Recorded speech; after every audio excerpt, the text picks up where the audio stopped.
Ani everyone, welcome to Robinson-Huron, Wampum Treaty Week. Very happy to have you guys all here. We have some exciting online events planned for you guys all week, so I hope you can join us. We're starting off on this Monday with an overview of Robinson-Huron, Wampum as well as some history. There is a chat feature on our live event, so if you have any questions, please feel free to type them in the chat. We'll be moderating the questions at the back, and we'll have some opportunity for questions at the end of our presentations. I'll take a moment to introduce myself. My name is Cheryl Recollet, and I'm the Director of Research and Engagement here at RHW. I'll be help coordinating all week, so if you have any questions, please feel free to interview us. And let's get our session started.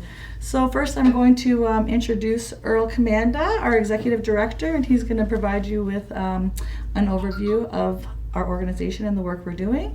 And then we're going to have Jennifer Simpson provide an overview of history of our treaty. So I hope you guys enjoy, and we look forward to your questions at the end of our session. Miigwech. Earl? It's up to you, whatever you want. You can sit if you want. Good afternoon, everybody. Welcome to Treaties Recognition Week, Robinson-Huron Treaty of 1850. We're here as part of that event that started a few years ago with the Ontario government. And I want to acknowledge all of the people who have worked hard to sort of prepare for this event, my team, my staff, as well as our work with the Robinson-Huron Treaty Litigation Fund for their contribution to our event, and as well as taking over some of our activities. We're starting to work more jointly with them. This afternoon at Lunch and Learn, some of you may not be aware that there's an organization that's been in the making for the last 30 years. In terms of that organization, we finally have gotten some federal recognition for our efforts, and so this morning, at lunchtime, I wanted to give you an overview. Right now, what you see in front of you is a map of the treaty territory outlined in purple.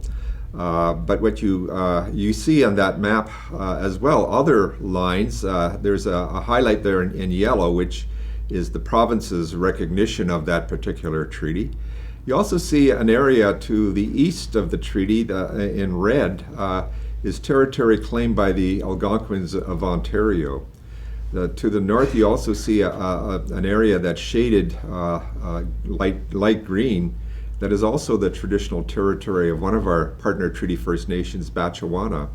And certainly from our perspective, where that boundary is between our two treaties, the Robinson-Huron and the Robinson-Superior, there's a feeling that these boundaries aren't accurate. We work with 21 First Nation treaty partners, 21 treaty First Nation partners. That includes 4 communities on Manitoulin Island. And with those communities, they have a number of treaty beneficiaries that live in their communities, and so are also part of the litigation annuities court case. To the south there you see a number of older treaties and one more recent treaty, the Williams Treaty, the light shade green. And so these are some of the areas that we're having some concerns with. The chiefs have asked us to sort of begin to work out these treaty boundary issues with our neighboring First Nations. You also see in that map a shaded area of water that is claimed the inherent fishing territory of the Nawash and Saugeen First Nations. So we've been able to already meet with some of these First Nation communities and hope to eventually work towards a protocol. So who are we? The chiefs have decided to create a new treaty advocacy body. And so out of that treaty advocacy body, we've been working to get this organization up and running. And some of the first exercises that we've been doing is engaging with our treaty partners and doing some initial research on treaty mapping. The advocacy role of this body is about exercising jurisdiction and moving forward as a treaty or organization, the Robinson-Huron Treaty of 1850. The Ojibwe word for treaty is Wawindamagewin, and so we've taken that as our initiative name in the organization. So I'll be talking a little bit about all of these things in my short presentation today. To start off with, it was the Chiefs back in February of 2017 endorsed the creation of the Secretariat. Funding was applied for and committed by the Crown Indigenous Relations Northern Affairs Canada Department, and thus began the staffing process. We've also created an oversight body of political chiefs, 4 chiefs that work with us, as well as the CEO of the North Shore Tribal Council, who has taken on the role of acting as our organization to receive the federal government. And at that time, the issues that were raised by the chiefs are those overlapping territory claims: the water, the Métis, the Algonquin, the Williams Treaty. This again was looked at in May of 2019, and in September until now, we've been starting to do many community engagement sessions in our communities. We managed to get 14 of our communities covered before we were impacted by the COVID situation last March. But we are moving forward with still with that process with a virtual approach to community engagement. And luckily, our communities are very much open to this process. Our next event is scheduled for Atikameksheng in a few days this month. In terms of the one particular group of chiefs that we did meet with are the 2 leaders from Nawash and Saugeen last October, where they've requested and our chiefs have agreed to develop a protocol of shared waters in our territory. We have also met with the traditional ecological knowledge keepers, the elders, and in November, and they just recently had a gathering last week about their concerns with the herbicide spraying in our treaty territories. And so they are moving forward as well and have been given an opportunity to meet with our chiefs, and again, hopefully working towards a protocol between our group and their group. We have had a few meetings now with the Algonquins of Ontario, albeit virtually, as well as a face-to-face meeting with the Pikwakanagan First Nation and the Watamohawks, who are neighbors in our territory as well. And so this meeting was held last February, where the chiefs passed a resolution saying there was no consent given for the federal or provincial government to settle these claims within the Robinson-Huron Treaty lands. With that resolution that was passed, a letter was issued to the federal and provincial premier and prime minister, and we're at the stage in our evolution that the chiefs have come together to sign a very important declaration and protocol to work, recommitting to work together on these common issues. So who are members of the political working group? We have Chief Ogama Chief Wayne Pamajaman from Shawanaga First Nation, Chief Ogama Dean Sayers of Batchawana First Nation, Ogama Duke Pelche of the Wikwamukong Unceded Indian Reserve, Ogama Scott McLeod of the Nipissing First Nation, and Angus Toulouse, the Litigation Management Committee member and a North Shore Tribal Council representative. We have a growing RHW team of staff. You see the pictures here in front of you. We recently added to our core Jenny Lee to work with our GIS, Sam Manitwabi, who is our Senior Policy Analyst. We have the advice of our cultural advisor, Levi Selkwin, and we've recently added a communications officer to our team, Christine Bruce, who has actually just started her work today. So welcome, Christine. myself, Angus Toulouse, Veronica McLeod, Jennifer, and Cheryl Reckley. Sorry, Cheryl. Expectations. When you are working with a common large body of chiefs, 21 partners, certainly there are priorities given to who and what our organization needs to do. And so we took the time to develop some common purpose, vision for the organization. We've taken that common vision and purpose and are now going out to the communities so that communities have a clear understanding of what treaty rights are, what are their responsibilities as individuals and collectively under the treaty, hoping to get some feedback and input into this initiative, both in the area of our GIS mapping of the treaty territory, as well as a strategy to deal with the potential users and priorities to advance treaty-based reconciliation. And so in that regard, the biggest area, of course, is concern is the shared treaty lands issue, the overlapping of our waters, the Williams Treaty, the Algonquin Land Claim, the Superior Treaty, the issue with the Métis who are within our territory as well. And so over the years, we've now taken these overlapping issues and started to work many of these issues out amongst ourselves. While none of this is complete, a good portion of this has been started over the last 2 years. Virtual engagements are now being planned, and what are we doing with those virtual engagements? We talk a lot about what does it mean to rebuild our nationhood as Anishinaabe within the treaty territory. We are also reestablishing our relationships with our partner Treaty First Nations.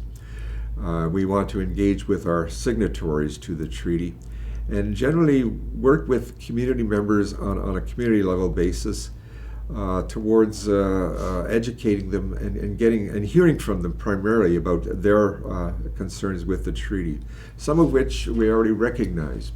The right to hunt, fish, trap, and gather is what is understood out there as our treaty right, and so we take that as the basis for which what does that mean today in the modern context? What do we do about competing interests in the treaty lands that are out there? And so all of this becomes the basis for the work, and we're putting all of this into a research framework center. Hopefully at some point in our future, we will be actually having a center around the Robinson-Huron Treaty itself. When we speak about all of the articles of the treaty, certainly our chiefs are pretty firm in terms of asserting or exercising our jurisdiction. We speak quite commonly about the inherent rights, the sovereign rights and responsibilities as caretakers and protectors, asserting our absolute authority to grant permission where appropriate to about development or have some say in whatever exploitation or proposals that we feel will impact our treaty lands and our rights and interests in those lands. All of these, certainly in terms of, is all for the purpose of maintaining our inherent rights to the treaty territory itself. Certainly, these words were protected. They were always there, but were protected in the treaty when it states in our treaty that the chiefs and their tribes have the full and free privilege to hunt over their territory now ceded by them and to fish in the waters thereof they have been in the habit of doing. And so let's take a look at one issue, for example, the overlapping boundaries. You see here 4 maps. An older map of the Lake Huron, Lake Superior Treaty that outlines generally what that treaty was, and this comes from Archives Canada. You see here a more modern map on the upper right-hand corner that speaks to the understanding of that treaty. And according to this map, in the upper right-hand corner, it goes all the way up to the Quebec border, across from north of Superior, and up to the height of land. But in this map, our communities, while we number a number of them down Highway 69 towards the eastern shore of Georgian Bay, a lot of that blue area you see there is supposedly part of the more modern treaty, the Williams Treaty. And so this is where we have some disputes in the treaty boundary in and of itself. And finally, the more modern land claim of the Algonquins of Ontario on the far right. You see in the middle there, the shaded area of water is the territory that's being claimed for exclusive fishing rights by the Saugeen and Nawash territory. And so when we take a look at just this initial research, we find that the overlapping boundaries is fairly critical and important in terms of understanding where we're going with this.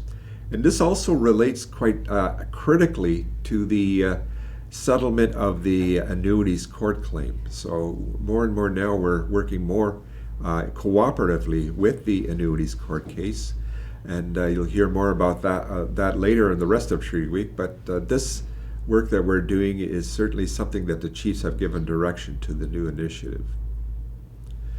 So in terms of that whole issue of treaty boundary, this one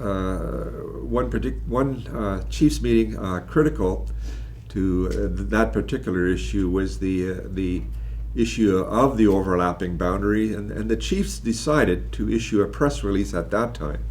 They also decided to pass a resolution stating they did not agree with these overlapping issues. And you can see from this PowerPoint that the chiefs are getting back to signing their names, not with just their names, but with their dotems as well. And so it's an interesting phenomenon. You have the chief of Thessalon in this picture signing that resolution with his name and his dotem.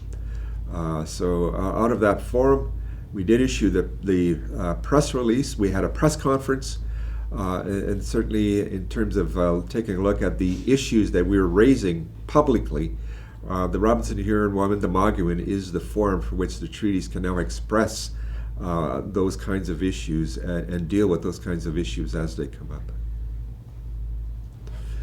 So what is happening moving forward? In our recent discussions with the federal government and some of the activities that we've done over the last little while, we've decided that one of the highest, most important activities that we will do is continue the work on the overlapping boundaries for sure, but also to look at the land use and occupancy mapping of our treating territory. This has become a very focused highlight of our territory that will eventually become an item for future discussion with the federal government and possibly the provincial government in the near future. You see pictures here of our chiefs speaking on these matters at a recent celebration of our 170th anniversary of our treaty. At that time, they adopted the declaration and protocol, which can be found on our website. You see Chief of Warren Tababadam of Wasauksing signing the declaration. We actually have a copy of the declaration here to share with you this afternoon, as well as the wampum belts that give us the history, an understanding of our relationship between Anishinaabe and the settlers in this territory. So I'm looking forward to hear Jennifer speak about that after I'm done here. So this treaty-based mapping, as I mentioned, is a high priority. Why are we doing this? With our work with the elders, of course, it's important for us to have a clear understanding and knowledge of the treaty boundaries, deal with the claims, and support for annuities stage 3 negotiations. We hope to have from this mapping, phase 1 at least, which will include Nipissing, Dokis, Magnetawan, Shawanagan, Wasauksing, a baseline inventory of use within the treaty territory. We hope to target 350 users in the southern treaty lands and share the results with participating First Nations as a valuable land use planning tool. And again, recommendations to our chiefs in terms of what the results of this occupancy means. Right now, there are what we're doing is having individual workshops in the communities. We've had 2 so far, and we're hoping to carry on with the rest of the 3 communities over this coming fall. The chief sat down in September and began to look at creating some very long-term plans. And overwhelmingly, the chiefs expressed a desire for self-determination over many spheres in terms of the governance within the treaty territory, culture, way of life, and an identity as Anishinaabe within our treaty territory, and the well-being of our community members and the health of our communities. Of course, all of this relates to our relationship to the land. So what you're seeing here in front of you is a Anishinaabe definition of what that means to us in terms of governance, in terms of culture. And these will be further expanded upon by our team at Wawindamagewin. There's over 50 action items that came out of that 3-day session, and we hope to give a product back to our leadership fairly soon in terms of this strategic planning, long-term planning process. I hope you learned something today about our new organization. I'm looking forward to any questions that may be asked of you this afternoon, and if you need to get a hold of me, here's the information. And again, an acknowledgement to our partnership with the Robinson-Huron Litigation Fund, as well as my team for putting together this initiative for us. So I want to thank you all for listening to me, and looking forward to Treaties Week with you all. Miigwech.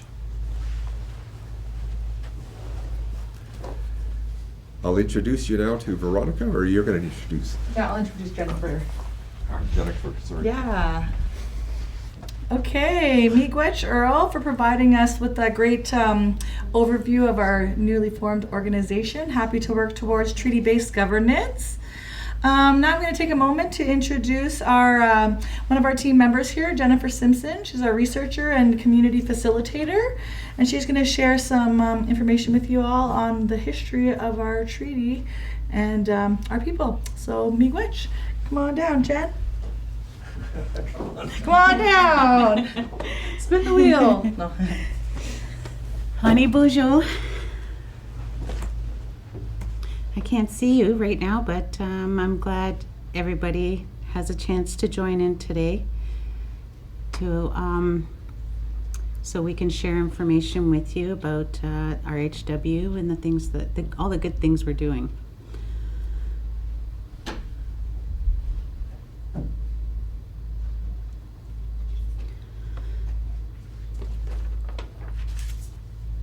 So Robinson-Huron, Wawindamagewin. There are 3 pictures on my first slide here that I wanted to share with you the meaning of. There are reasons why I chose these 3 pictures for my first slide. The trees represent the lungs of Mother Earth. The lake view represents water. Water is life. Water is sacred. We need water to survive. And it's so important to us to love that water and take care of it and feed the spirit of that water. The drum represents gifts our ancestors have left for us. The songs our brother animals hide and our connection to the earth. Our treaty logo has a peace pipe in it, which represents our agreement with the Crown. And there are 21 little wampum men, which represents our 21 leadership within RHW. Next slide.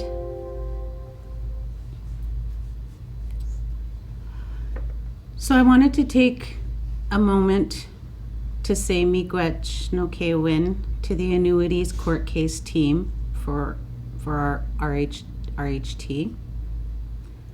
Alan Corbier, our historical researcher, who has put together so much of the historical information that you're going to be hearing today. Carol Najuan is an educator and developed curriculum for RHW. And I also want to take the time to acknowledge the mandate of the new RHW initiative.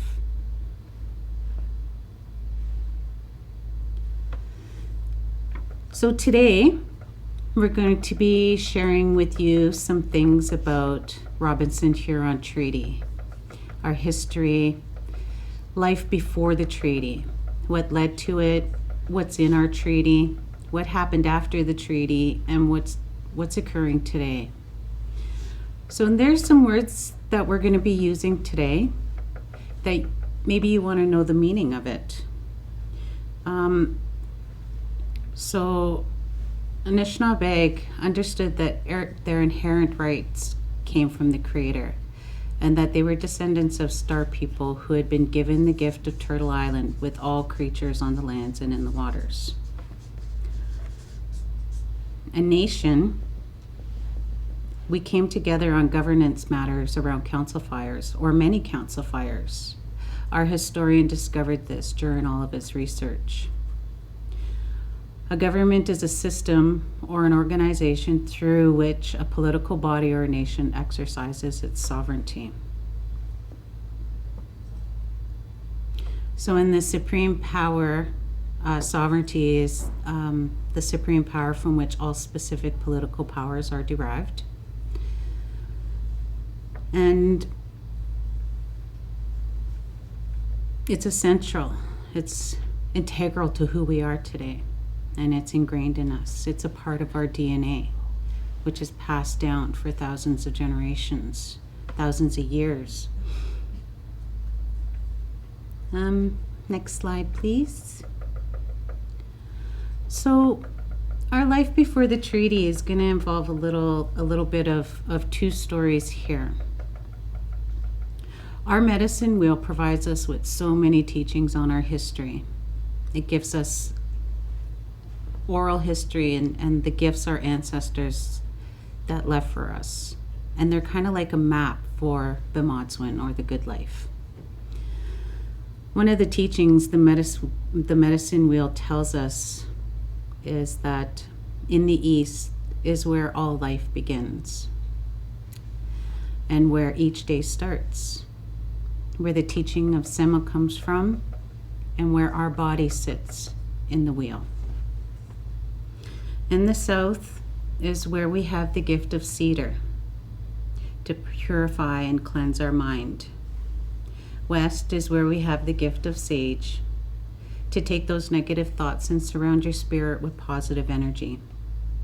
In the North, where we have the gift of sweetgrass and where our teachings for emotions sit. When we braid our hair, we think about mind, body, spirit to keep our emotions in check.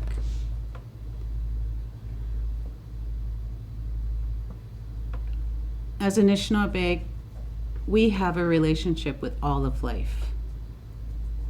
And the mortar and pestle in the center here, we have teachings that guide us from the universe to the core of Mother Earth. There are teachings in every realm of that. And we are the Creator's children, and we all know that life is sacred.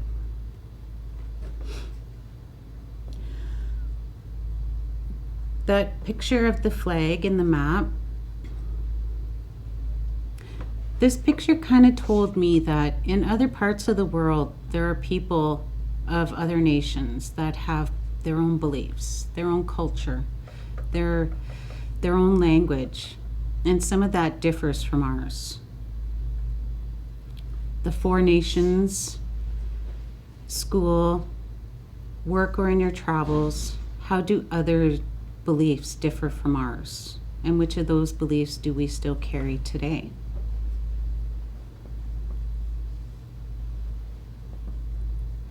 Next slide.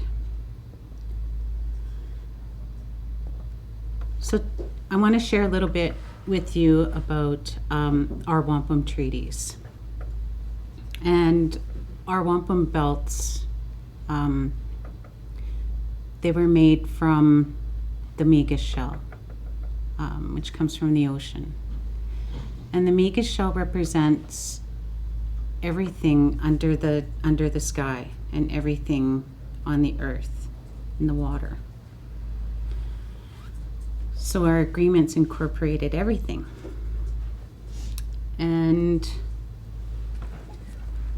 one of those wampum belts is the one dish, one spoon. And this wampum belt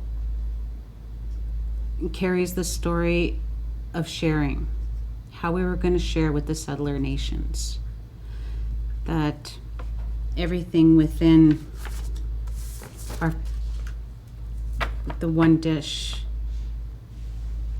it holds all our food, and we were going to share that in a peaceful coexistence.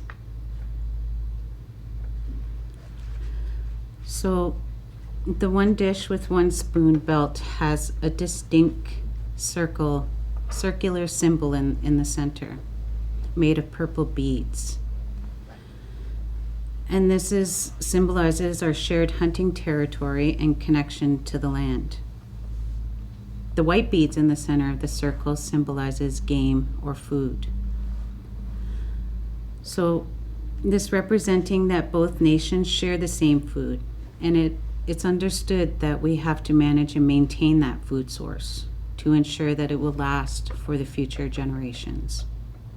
The term one spoon reinforces the idea that the relationship between the Haudenosaunee and Anishinaabe is based upon sharing and responsibility, which will promote peace and respect between one another. Another one of our important wampum belts is the Treaty of 1764.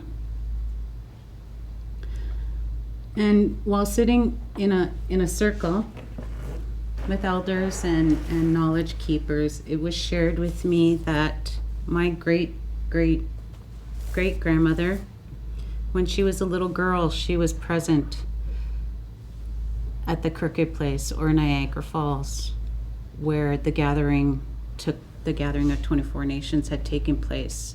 And I can only imagine the stories that she walked away from, when she walked away from that gathering, what she carried with her, and the hopes and dreams for a brighter future for all peoples was there. And the Treaty of 1764, I'm not sure if you can see this, but our Treaty of 1764, this was presented to the people by Sir William Johnson. And there are two people in the center, which represents the Crown and the Anishinaabe people. The Treaty of 1764 is the Crown's recognition of our rights, of all our rights.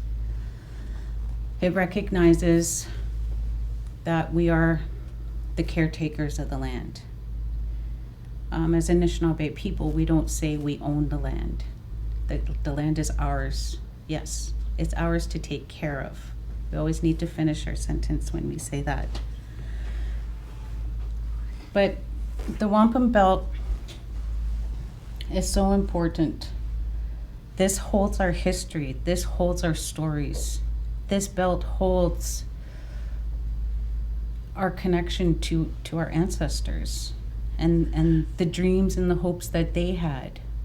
And the true history of how this country came to be. We also have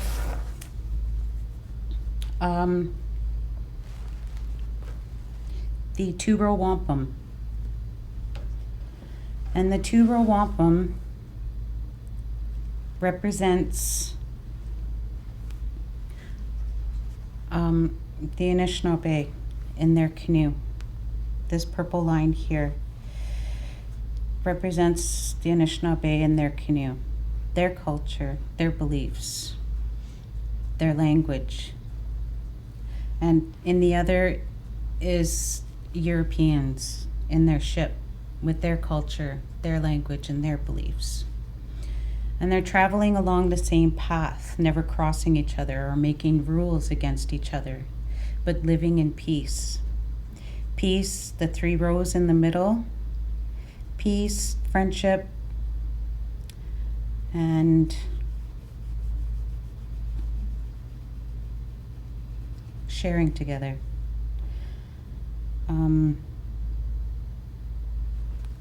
So the two-row wampum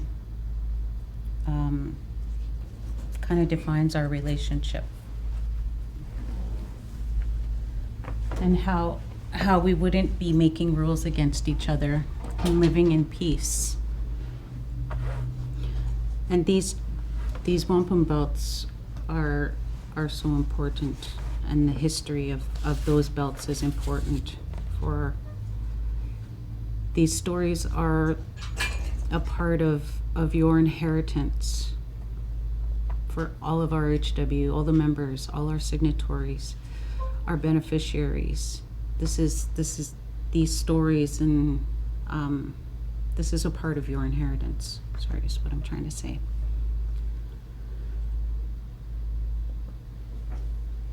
Next slide. So what led to the treaties?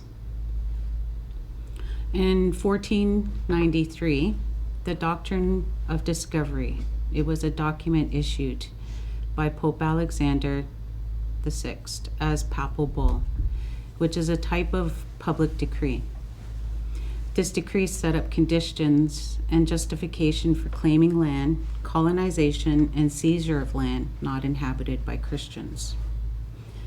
Europe, which is a country on the other side of the world during this time, they were experiencing a lot of hardships. So back in the 15th century, there was intense competition to claim land in the New World.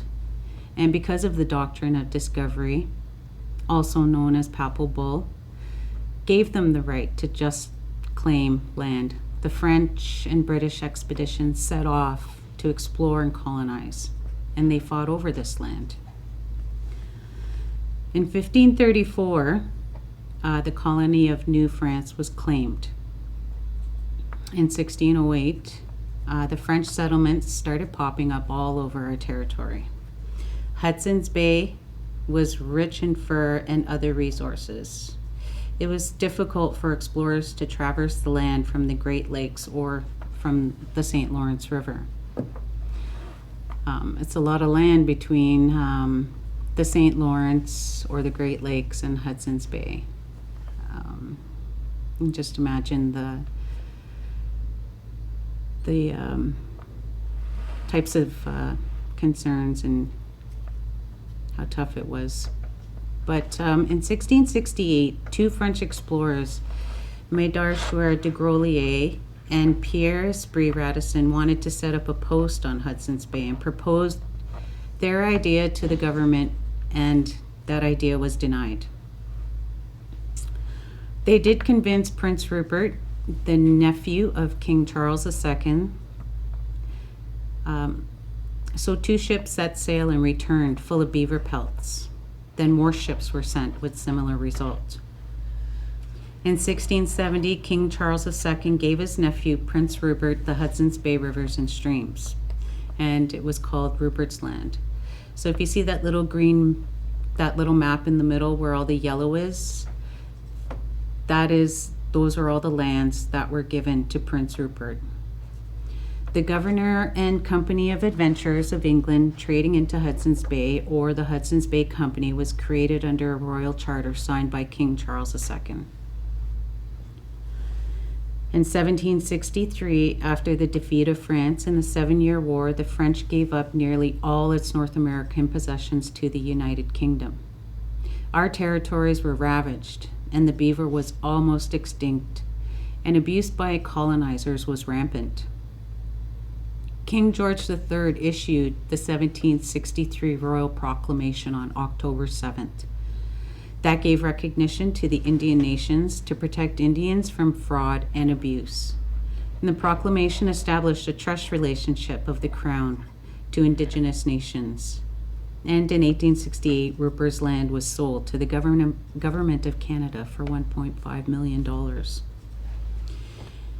In the 1982 Canadian Constitution, the 1763 Royal Proclamation is given recognition. Only the Crown had the right to purchase the land from tribal nations of North America. Next slide. Living as nations in harmony with creation for the survival of the people and for future generations. We followed the one bowl, one spoon belief symbolized by the one bowl, one spoon wampum. To share, take only what you need, feed as friends, and link arms together in a circle of trust and peace. Look at the explorers and those who came to North America. Did they share these beliefs? What did the doctrine of discovery give them the right to do? It gave them the right to exterminate indigenous people and take their land and wealth. They came from hierarchical societies where human beings were seen as beastly and needed to be controlled. And they believed they could lay claim to lands in the name of their monarch.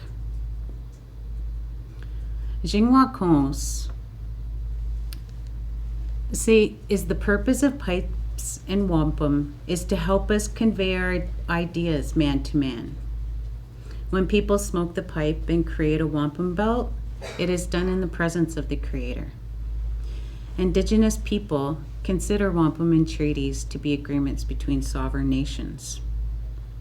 The treaty-making process was formally established by the Royal Proclamation in 1763.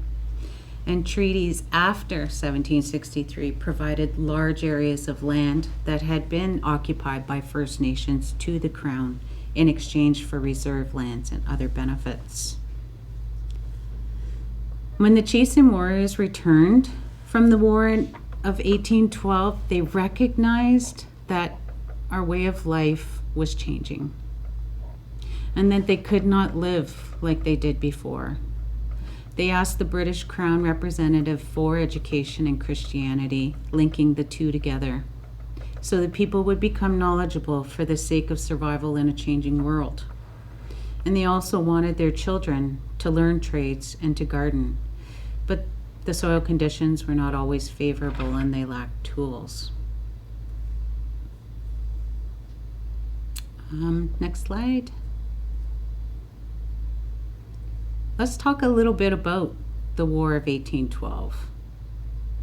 And I'm going to share with you a few quotes from our shared history.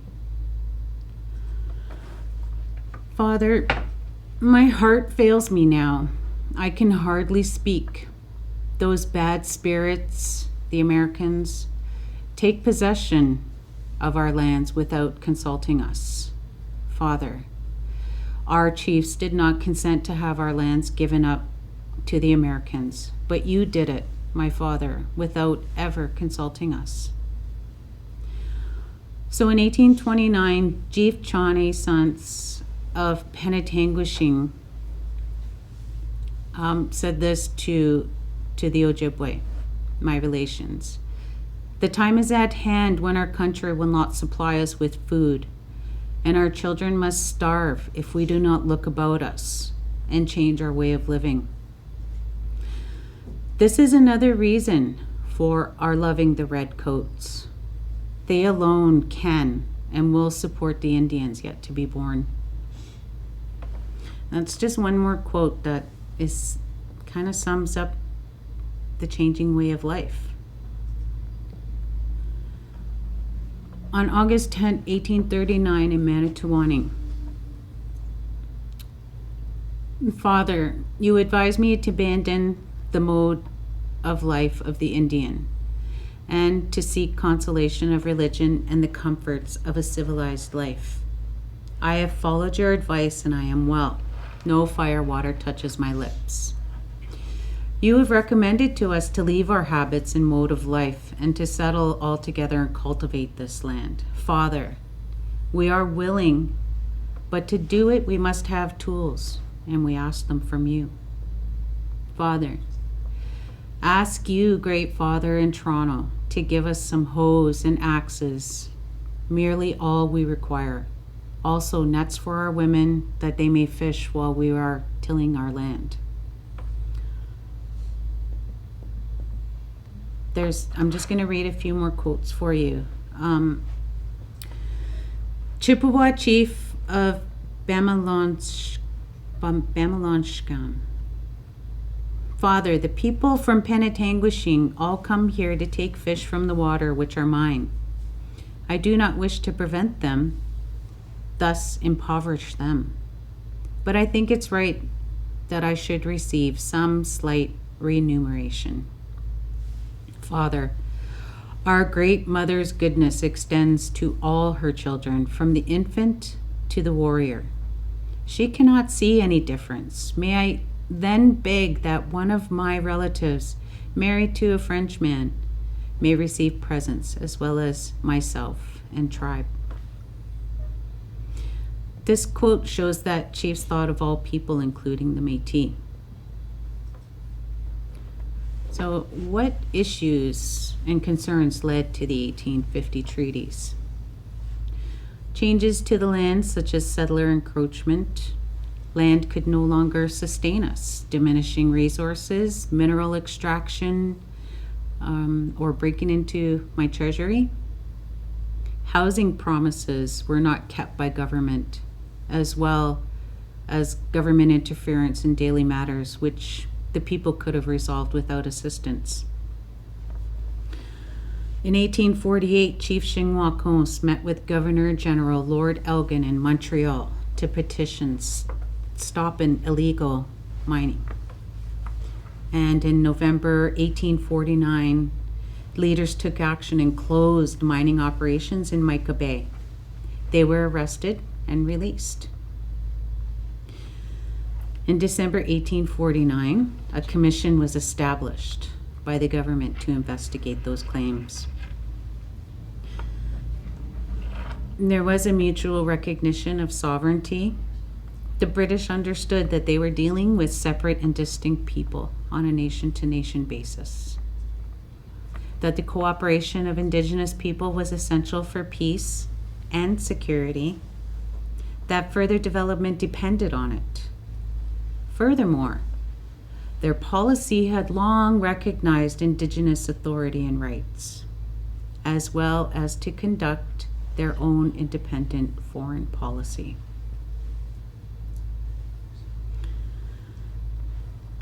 The Bondhead Treaty of 1836 and 1862.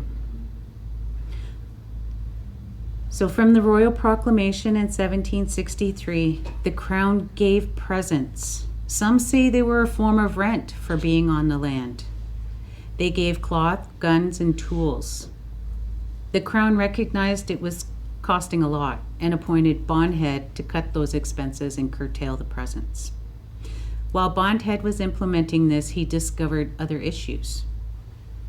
So there were British settlers encroaching on the land, depleting resources. So Bondhead proposed a treaty in 1836 to create a land base in Upper Canada that would be protected from white encroachment. The treaty proposed Indians inhabiting that which is now southern Ontario would move to Manitoulin Island, known as Odawa-Minis. That 1836 treaty It was not accepted. After being coerced, threatened, and tricked, they signed the treaty on October 6, 1862. There were 6 attempts that were unsuccessfully made to annul that treaty. And the people went from being totally independent and industrious, using the land and waters, to being deprived of economic opportunity.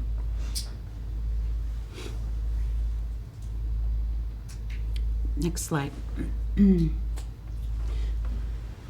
So what's in the Robinson-Huron Treaty? The rights to hunt, fish, trap, and gather, designated land to live and gather as tribes, compensation, annual annuities, and shared benefits from the resources.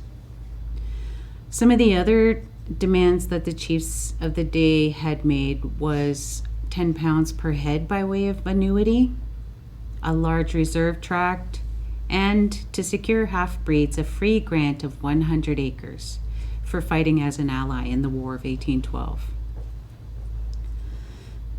What are the 4 rights and obligations? 1, full and free privilege to hunt over the territory, now ceded by them.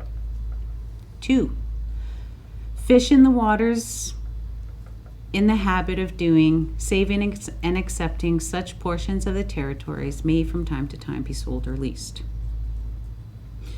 3, retain reservations to be held and occupied by the chiefs and their tribes for their own use and benefit. And number 4, increase the annuity from time to time.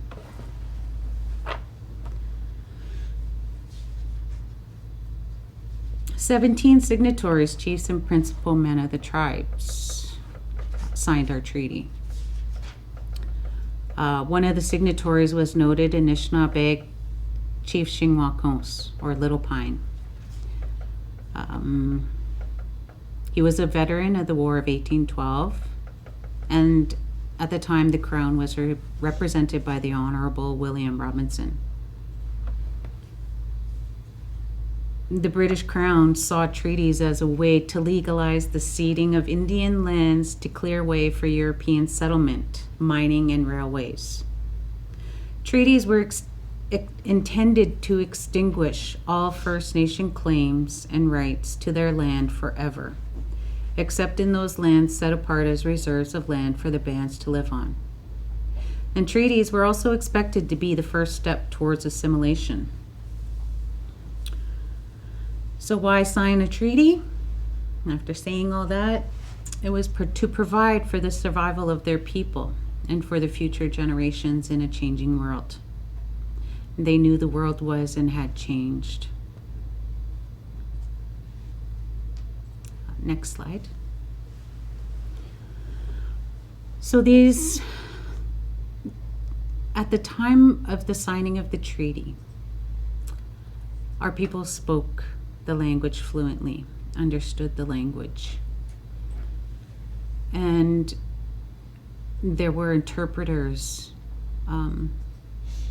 that were there as well.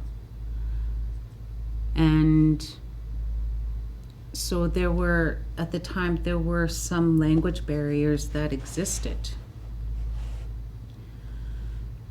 So the chief spoke in a metaphorical language. As long as the sun shines, and the sun is still shining. As long as the grass grows, and I'm pretty sure that grass grew this summer. And as long as the rivers flow downhill, and the rivers are still flowing downhill, last time I looked. As long as the sun rises in the east and sets in the west. And that is still true today. So another problem with interpretation is there is no word in our language for seed. They were required to freely and voluntarily surrender seed, grant, and convey unto Her Majesty, her heirs and successors forever, all their right, title, and interest to and in whole of the territory. The chiefs entered into treaty with the understanding that the land was still theirs to take care of, based on their inherent right, and to protect Mother Earth. The chiefs entered into treaty with the understanding that they were stewards of the land, responsible for everything, including the grass, the crawlers, the four-legged, the water, the fish, and the minerals. They entered into treaty with the understanding that they were part of the land and the water, and they lived that way. They entered into treaty with the understanding that they had life in abundance as gifts from the Creator. And the two-row principle, recognizing our people as equals with a system of governance and authority over our territory. Leadership had a different understanding of what it meant to sign the treaty. To them, sharing the land, sharing the water, sharing the resources provided by Mother Earth, compensation, and help during changing times. They had inherent rights. The signatories did not agree that the treaty-making process would take control of Indigenous nationhood and governance.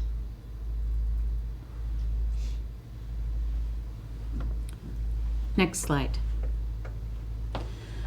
So this slide kind of goes over a few of the things that happened after the treaty. So in the 1500s, colonization as far back as 1493 with Papal Bull and the Indian Act and imposed legislation. 1850 began to negotiate and refine territory boundaries. In 1867, which is about 17 years after the signing of the Robinson-Huron Treaty, was the founding of the Dominion of Canada. 1870, 2 years after the founding of the Dominion of Canada, they introduced the Indian Act. In 1985, there were changes to the Indian Act, and they labeled that C-31. In 1969, the White Paper was introduced. And in 1976, the first modern treaty was penned. That was the James Bay Northern Quebec Agreement. Next slide. So this slide contains a few more dates.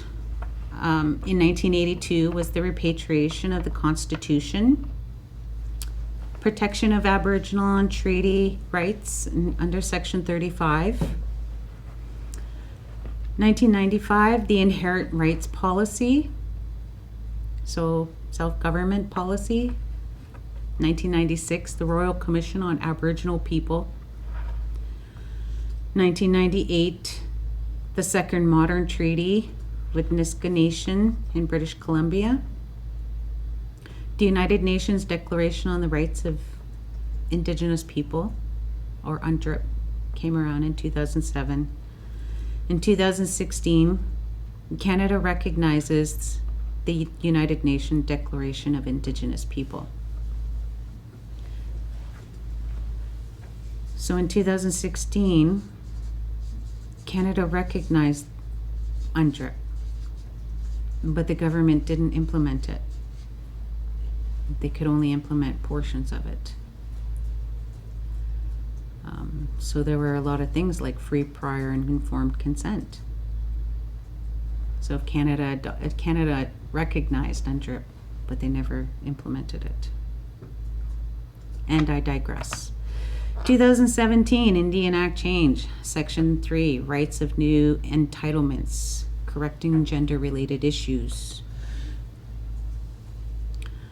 So in 2018, another change to the Indian Act was the expansion of eligibility. And in 2019, a further extension or expansion of eligibility.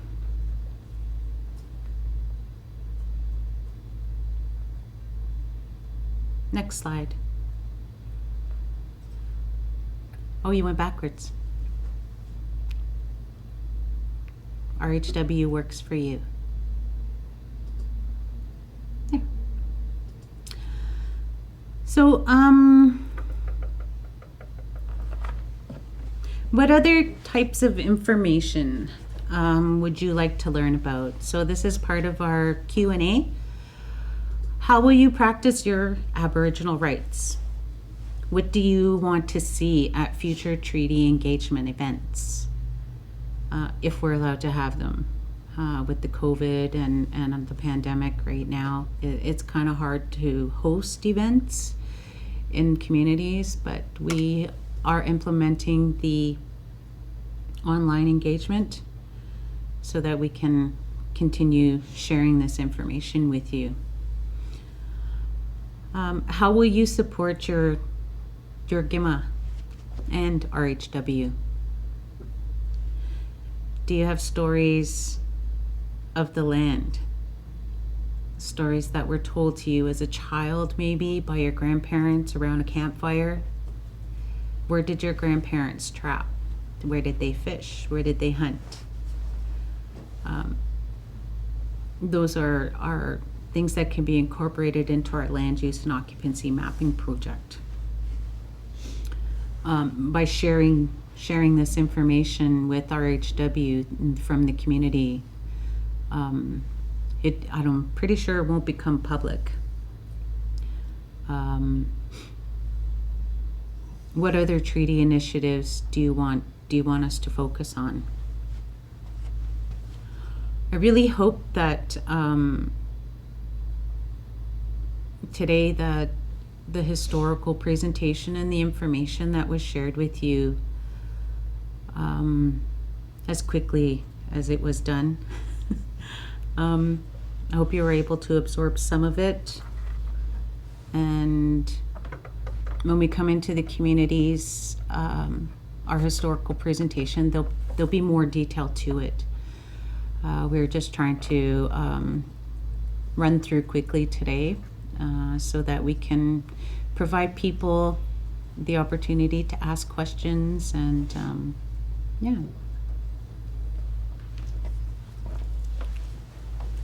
Miigwech.